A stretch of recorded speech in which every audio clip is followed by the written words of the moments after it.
बिस्मिल्लाहिर्रहमानिर्रहीम, अस्सलाम वालेकुम। मैं असदुल्ला ख़ान हूँ। मामला है अल्लामा साद रिजवी साहब की रिहाई का। इस पर आज कुछ लोग ये तवक्को कर रहे थे कि शायद अदालत से उनको रिहा किए जाने या ना किए जाने के हवाले से फ़ैसला आ जाए, लेकिन आज फ़ैसला नहीं आया और अब कल तवक्को की जा रही है कि कल फ़ैसला आ जाएगा। और आज जो जज साहब हैं जो ये मुकदमा सुन रहे हैं, जस्टिस तारिक नदीम शेख साहब, उन्होंने कहा भी है कि कल अपने दलाइल मुकम्मल करें। मुझे चाहे 9 बजे से लेकर 5 बजे तक बैठना पड़ा तो भी मैं ये तमाम दलाइल सुन के कल फैसला सुनाऊंगा।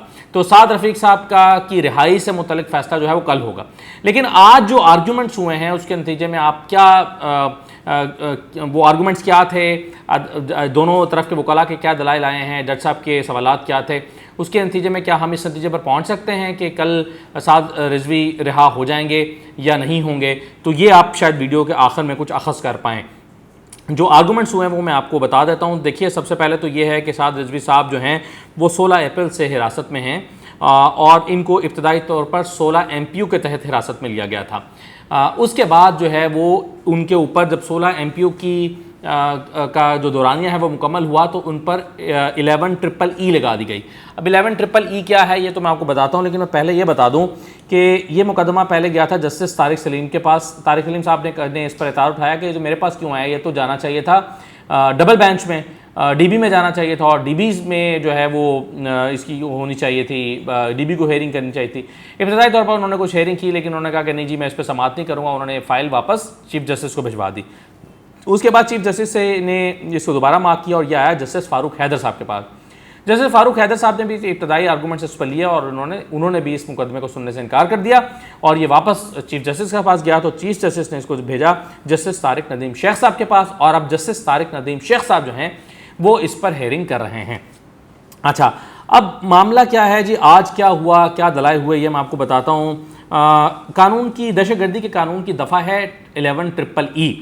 EEE का मतलब है एक ई जो है वो 3 माह की मुद्दत का तयन करता है और EEE का मतलब है कि 3 माह 9 महीने तक किसी शख्स को दहशतगर्दी के ख़तरे के पेश नज़र आप हिरासत में रख सकते हैं, नज़रबंद रख सकते हैं। अच्छा, अब इसमें जो बुरहान मुअज़्ज़म साहब हैं जो कि एडवोकेट बुरहान मुअज़्ज़म ये साद रिजवी के वकील हैं और दूसरी तरफ जो दलाइल दिए हैं वो है Javed Akhtar additional advocate general, यानी एडिशनल एडवोकेट जनरल साहब दलाइल दे रहे थे हुकूमत की तरफ से और बुरहान मुअज़्ज़म एडवोकेट जो हैं ये दलाइल दे रहे थे साद रिजवी साहब की तरफ से। तो जो सबसे पहला आर्गूमेंट आज उन्होंने दिया, उन्होंने कहा कि जनाब देखिए 2017 में 11EEE जो है इसको कानून मुतारिफ़ कराया गया, लेकिन 4 साल तक ये पड़ा रहा और उसको मंजूर नहीं हुआ। और वो उन्होंने कहा कि दिलचस्प बात यह है कि ये उस दिन मंजूर कराया गया जिस दिन साद रिजवी साहब की 16 MPU के तहत नज़रबंदी की मुद्दत मुकम्मल हो रही थी। अब चूंकि उनको 16 MPU के तहत मजीद गिरफ्तार नहीं रखा जा सकता था, हिरासत में नहीं रखा जा सकता था या नज़रबंद नहीं रखा जा सकता था, तो हुकूमत ने उसी दिन 11EEE का कानून मंजूर कराया सेम डे, जो कि 4 साल से पेंडिंग पड़ा था और फिर इसके तहत उनको गिरफ्तार कर लिया गया।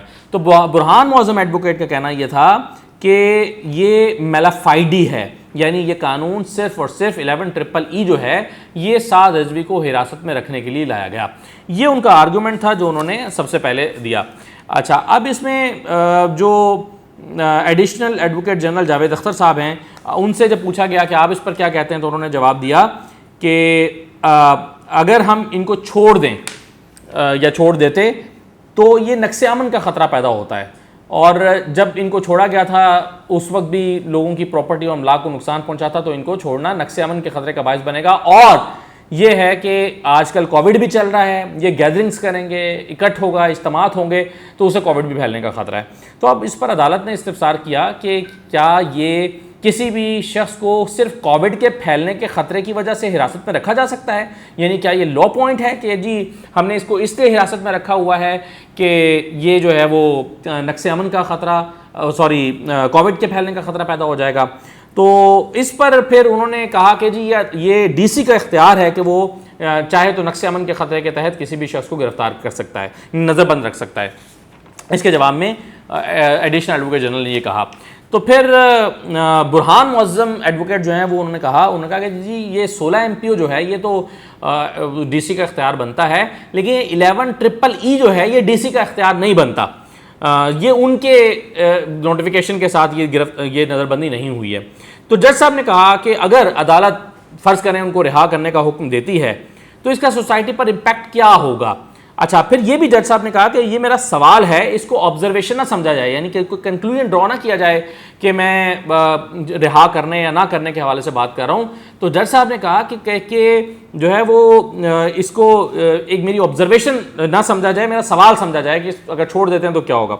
तो इसके जवाब में एडिशनल एडवोकेट जनरल ने कहा, उन्होंने कहा कि जी 12 रबीउल अव्वल करीब आ रहा है, इस पे ये गैदरिंग्स करेंगे और फिर गैदरिंग्स करेंगे तो फिर मसाइल होंगे और ये जो है वो बहुत मुश्किल हो जाएगा इंतज़ामिया के लिए। फिर उन्होंने इस पर कुछ लो पॉइंट्स भी दिए, कुछ पुराने केसेस के हवाले, कुछ माजी के एग्जांपल्स, काफ़ी सारे लो पॉइंट्स दिए और उसमें उन्होंने काफ़ी टाइम लिया। अच्छा, फिर अदालत ने कहा कि चले हमें नोटिफिकेशन दिखाएं जो डीसी ने किया था इनको नज़रबंद करने के हवाले से, तो वो नोटिफिकेशन दिखाया गया। फिर अदालत ने पूछा कि क्या ये इकदाम सूबाई हुकूमत और विफाकी हुकूमत के इल्म में है, तो इस पर जवाब दिया एडिशनल एडवोकेट जनरल ने कि जी बिल्कुल सूबाई और विफाकी हुकूमत इस मामले पर ऑन बोर्ड है। अच्छा, और फिर उन्होंने ये भी कहा कि हमने पहले भी पब्लिक सेफ्टी के लिए नज़रबंद किया है क्योंकि इनके जो एहतजाज हैं इसके नतीजे में पब्लिक प्रॉपर्टी को नुकसान पहुंचा, अमलाक जलाई गई और अमलाक को नुकसान पहुंचा, अमलाक की तोड़ फोड़ की गई, तो पब्लिक सेफ्टी को खूब नुकसान पहुंचा है, तो इसलिए हमने पब्लिक सेफ्टी के इंटरेस्ट में भी इनको नज़रबंद रखा है। ये एडिशनल एडवोकेट जनरल जो हैं उनका ये पॉइंट था। अच्छा, अब इस पर जज साहब ने कहा कि कल जो हैं वो आप हर सूरत अपने दलाइल मुकम्मल करें, कल अगर मुझे 9 बजे से लेकर 5 बजे तक भी बैठना पड़ा तो मैं बैठूंगा और कल फैसला सुना देंगे। आज जब हम अदालत में मौजूद थे तो जो जनरल एक गॉसिप थी वो ये थी कि जी आज फैसला आ रहा है। रिपोर्टर्स के में भी यही गॉसिप थी। आप जानते हैं कि पहले मॉडल टाउन का केस लगा हुआ था, मॉडल टाउन से जब हम निकले, हम इस कोर्ट रूम में गए तो वहाँ जाके हमें पता चला कि ये केस 2 बजे टेकअप होगा। अच्छा, अब चूंकि ये इन कैमरा सेशन होता है, इसकी हेयरिंग को हम खुद ऑब्जर्व नहीं कर सकते, कमरा अदालत में नहीं जा सकते, मीडिया पर्सन्स नहीं जाते, तो फिर ये सोर्सेज से हमारे पास इसकी प्रोसीडिंग्स आती हैं और ये जो प्रोसीडिंग्स हैं ये सोर्सेज से ही हमारे पास आई हैं जो मैंने आपके सामने रखी हैं। तो अब इसमें जो है वो एक, जैसे मैं बता रहा था कि एक जनरल फील ये थी कि शायद आज जो है वो फैसला सुना दिया जाए साद रिजवी साहब की रिहाई के मुतालिक या उनको मज़ीद नज़रबंदी से मुतालिक, लेकिन आज वो नहीं हुआ। और कल जो है, अब जज साहब ने खुद कह दिया है कि कल आप अपने दलाइल को मुकम्मल करें और कल जो है वो हम इस पर फैसला सुनाएंगे। तो कल एडवोकेट जनरल पंजाब जो हैं उन्होंने इस पर मज़ीद दलाइल देने और अदालत को वो कन्विंस करने की कोशिश करेंगे कि रबीउल अव्वल है, इनको छोड़ना जो है वो मसला होगा, ये दोबारा नक्शे अमन का ख़तरा पैदा करेंगे और प्रॉब्लम्स होंगी। तो इस पर उन्होंने अदालत को कन्विंस करना है कि इनको अभी नज़रबंद ही रहने दिया जाए। तो देखिए अदालत कल क्या फ़ैसला सुनाती है। ये बहरहाल जो आर्गूमेंट्स थे और अदालत के सवाल थे और इसके नतीजे में जो दोनों तरफ के वकला के जवाब थे वो मैंने आपके साथ शेयर किए। अब कल क्या फ़ैसला आता है और कल फ़ैसला आता है या नहीं आता, आ पाता है या नहीं आ पाता, तो ये तो कल ही पता चलेगा। लेकिन बहरहाल साद रिजवी साहब की ऐसा लगता है कि जो किस्मत का फ़ैसला है वो कल हो जाएगा। इजाज़त दीजिए, अल्लाह हाफ़िज़।